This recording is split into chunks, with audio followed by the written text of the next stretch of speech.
Hello guys, how are you all doing? Today I'm here because I wanted to show you a little bit of the process I use when I try to stabilize and clean a film frame by frame. As an example, I'll be using a film from the 1970 concert that Elvis did in Seattle. This was filmed by Barb.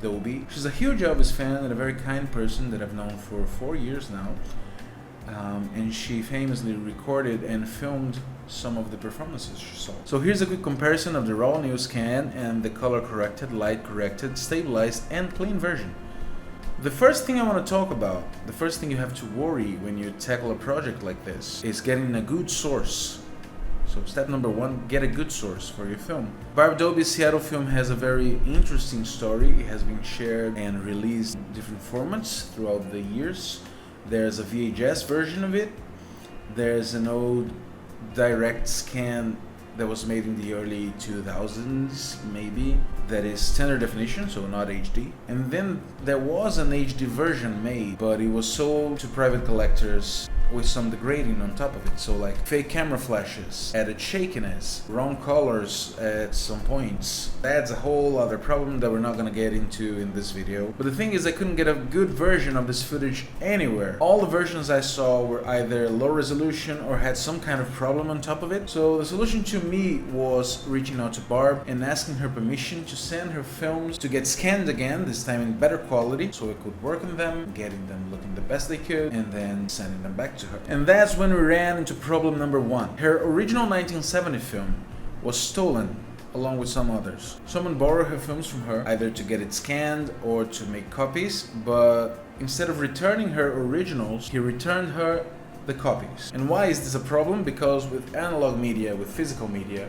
every time you make a copy, it loses some of the color details and sharpness details of the original film. So that's how you get this beautiful 69 film looking like this. This was probably a copy made out of a copy made out of a copy that was made out of a copy. That's what we call a 4th generation copy, a 5th generation copy. So Barbie only had the copy reels for Seattle 1970, not the original reels. But that's okay, because all the other versions we had problems.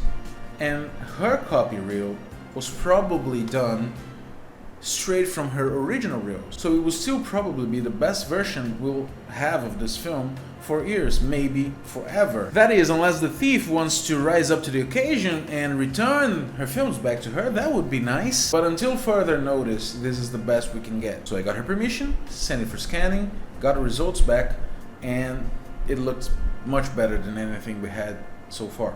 So step 1, get a good source, check.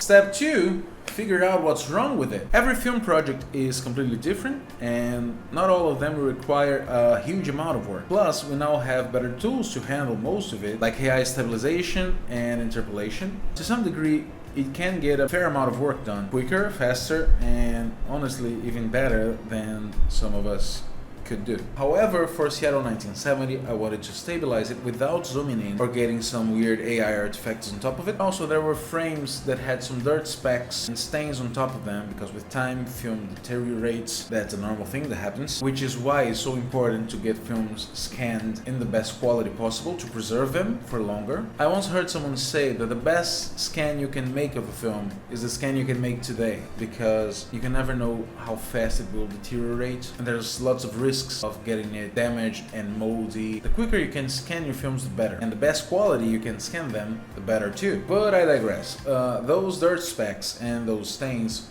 are better handled, at least in my opinion, using frame by frame techniques. I also had to color correct, light correct, and adjust the blurriness of this film. So this is basically a 2-phase process, with stabilization and cleaning being done with frame by frame, and color correction and other light adjustments being done on a video editor, in my case Vegas Pro. So now we get to step 3, which is get working on those frames. I don't think people realize how much work goes into editing things frame by frame. Most 80mm film is shot and scanned in 18 frames per second. That means that for every second of footage, there are 18 frames in it. It's in the name. The raw file of Barb Dobie's 1970 films is 29 minutes and 8 seconds. That's 1,740 seconds which means over 31,000 frames. Can you imagine editing 31,000 pictures? That's basically what we're doing. Well, not really, because not all the film needs stabilization, and I don't have time to edit all of that as a side project. But I'm still doing a good chunk of it. So far I have edited around 2,000 frames, and I'm not even near the end of this. Plus, in the process of getting the footage sharper, it actually made all those dirt specks even more visible, which means I have now to clean even more frames than I anticipated if I want to die happy. So now it's basically just figuring out which parts of the film you need to fix and the best way to do it. For frame by frame, I like to use Photoshop. I just load like 200 frames at a time, and then for stabilization I align them, and then I recreate anything I need to recreate. If the camera pans to the right but I want it to stay stable, I may have to borrow a part of a drum kit from some other frame just to make the image complete. Each frame is a different challenge. Some are dirtier, some have movement blur from the camera shake, so I just work around each problem at a time. This is a very time-demanding process that will give you wrist pain, insane amounts of boredom, and will make you feel like you want to give up most of the time. But when you look at it, when you compare it to the original film, it just looks... Did you see it? Did you see the difference? I'll play it again for you. Yeah, sometimes you can't even tell the difference, which just adds to the frustration, really.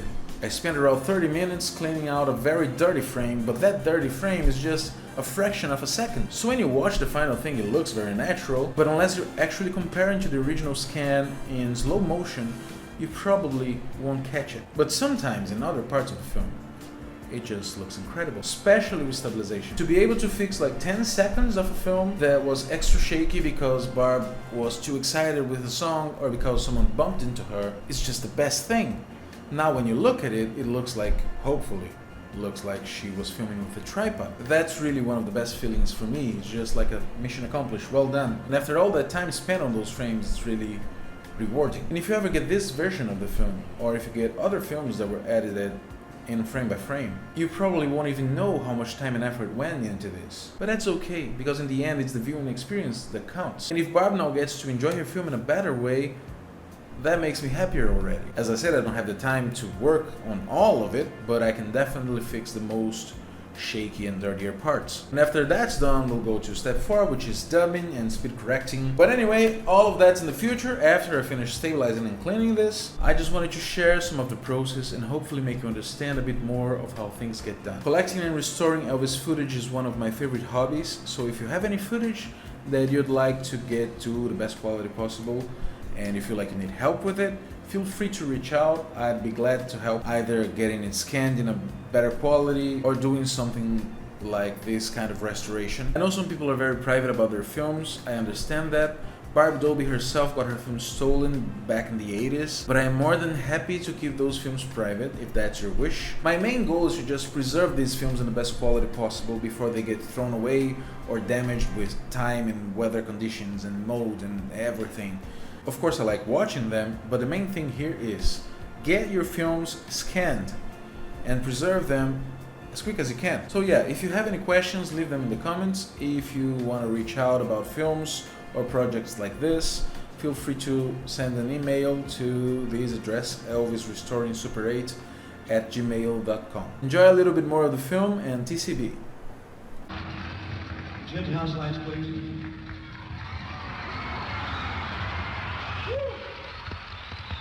Cheers, folks. This is Gatorade, man.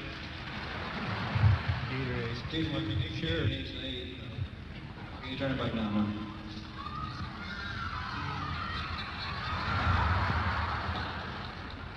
Okay.